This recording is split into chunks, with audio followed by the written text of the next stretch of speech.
So one of the things that I did not know is really the purpose of kneading. I knew that you need things, right? I started with this whole bread idea. And when I started looking it up, the idea of kneading bread is what happens when you bring the mixture of wheat and water together. Now, for those of you that have made breads before, you know there's one process of just mixing up all the ingredients. You put your wet and your dry ingredients together, you get this beautiful mixture. But then for many breads, they ask that after you do the mixing, after all these ingredients have been put together, that then you take that same dough and you begin to knead it. Knead it is really almost a way of pushing and pulling on the dough. What they say that this does is it allows the wheat proteins to interact with the water, and that allows for the creation of gluten proteins. And so now the thing that gluten does is it creates a structure that is both strong and elastic. And this is important because the yeast that is in the bread begins to release gases and bubbles. And if the dough is not strong enough, it cannot hold those bubbles, nor is it flexible enough that it can expand. So what happens is after you knead it, you put your dough, you let it sit, and it does something called rising.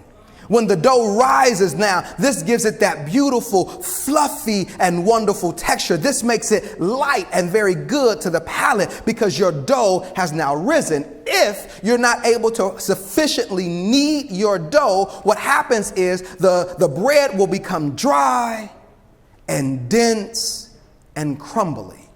The outcome of what you're trying to do, although you've mixed all of these wonderful ingredients together, you won't get the right process because it hasn't been kneaded. You are good. You are good.